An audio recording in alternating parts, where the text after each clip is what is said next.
Okay, this is a border problem.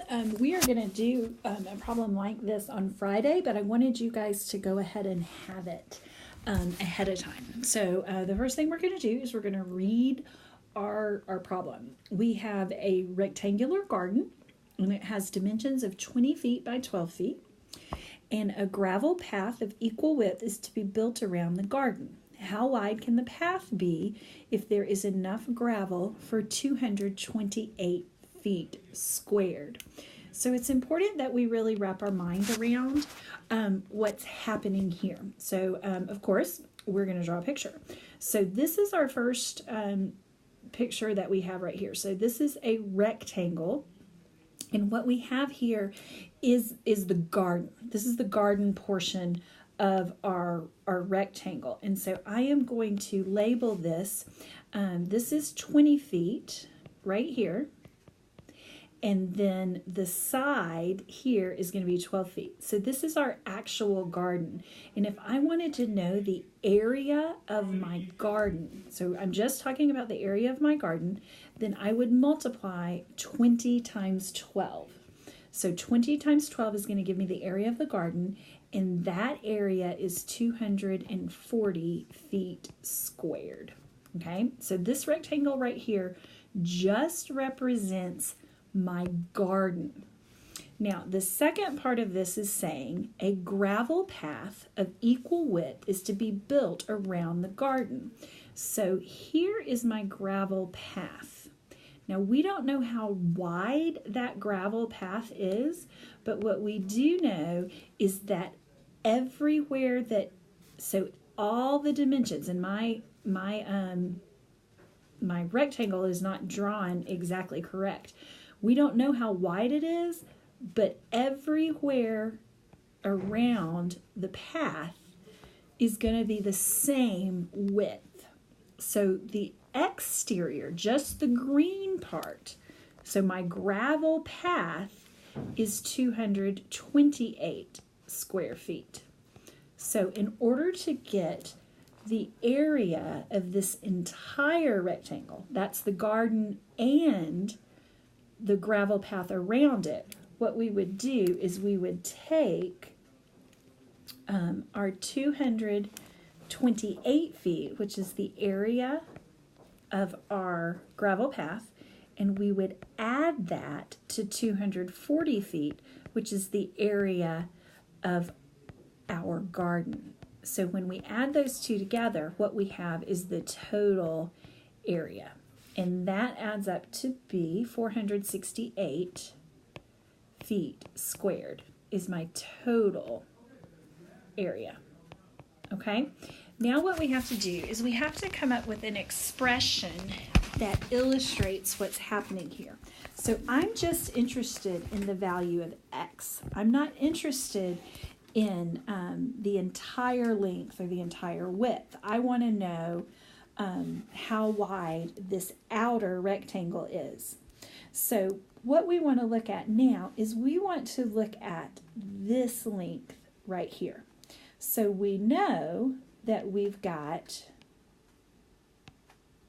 20 feet right here. So this is 20 feet. So we know that part of that is going to be plus 20 feet. The part that we're looking at is we're looking at this area right here. And the width of this right here is x, and the width of this right here is x. So if I want to look at the length of this entire rectangle, the outer rectangle, then I'm going to have 2x plus 20.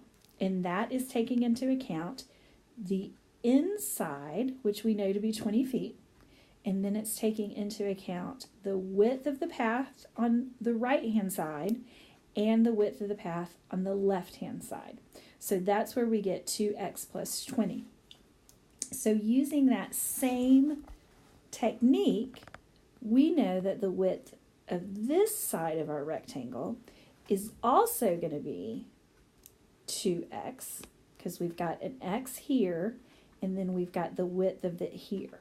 So we've got an x on both sides.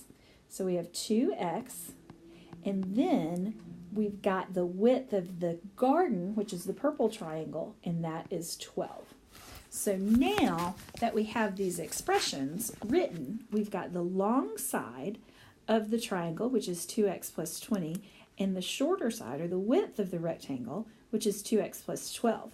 If we multiply those two together, 2x plus 12 times 2x plus 20, we know that that's going to equal the entire area of the entire rectangle, the garden and the path, which we have determined is 468 square feet. Now, what I want you to do right now is I want you to pause this video, and I want you to stop, and I want you to do this on your own. I want you to FOIL this right here. That's what I want you to FOIL. And during that time, I'm going to erase this, and we're going to have this. We're going to finish solving this formula. So I'm going to move to the next screen so that we can come back to this if needed. So I want you foiling, and I'm going to move to the next screen. So you can pause it, and then I'll do it on the next screen. Okay, so hopefully you paused it and you foiled. So we have, get back to this. We've got 2x plus 20. And we are multiplying that times 2x plus 12. And when we do multiply that together, we get 468 feet. Okay, so I'm going to FOIL. 2x times 2x is 4x squared. 2x times 12 is 24x. 20 times 2x is going to be 40x. 20 times 12 is 240. Okay, and that equals 468. Now we know in order to solve this, we need to combine some like terms, and we need to bring that 468 to the left-hand side. We've got to have this equal to 0. So I'm going to have 4x squared. I'm going to have plus 64x. And I still have plus 240 equals 468. But I want to show that we are subtracting 468 from both sides. Okay? When I do that, I am able to get 0 on the right-hand side, which is what we want when we factor. So I have 4x squared plus 64x plus, and it's actually negative, I'm sorry, it's negative 228. When I subtract that, I get negative 228. So now we have a trinomial. It is set equal to 0. Now, I always encourage you to look and see if there's a GCF you can pull out first. Unfortunately, we do. 4 goes into all of these. When we divide or factor out the 4, we are left with a trinomial that is easier to factor. And so we're left with x squared plus 16x minus 57. So now we are going to factor our x squared plus 56, or I'm sorry, x squared plus 16x minus 57. And so the product that we are looking for is negative 57. The sum we are looking for is 16. Okay, because my product is negative, I'm looking at two numbers that multiplied together give me a negative 57. So my two numbers, one of them is going to be positive and one of them is going to be negative. Okay, and the numbers are 3 and 19. Those are my two numbers. And we are going to make the 3 is going to be my negative number because negative 3 plus 19 gives me positive 16. And so I'm going to keep my 4, and then I've got x minus 3 and x plus 19. Okay, so I'm going to go ahead and set 4 equal to 0 just to get in the habit of doing that. We know that we have to throw that out because that's not a true statement. So then we've got x minus 3 equals 0, and x plus 19 equals 0. So x equals positive 3 and x equals negative 19. Now we are talking about distance. We're talking about the width of a path. So because of that, we also know that we have to throw out the negative 19. So the negative 19 does not make sense. So our only answer here is going to be that x equals 3. So we're going to go back to our picture and we're going to look at what we have drawn and we're going to ask ourselves, does this make sense?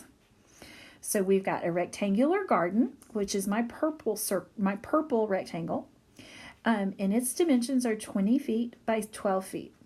A gravel path of equal width is to be built around the garden. So we are talking about this path right here. This is the path around the garden. And what we have determined is that the width of that path is 3 feet.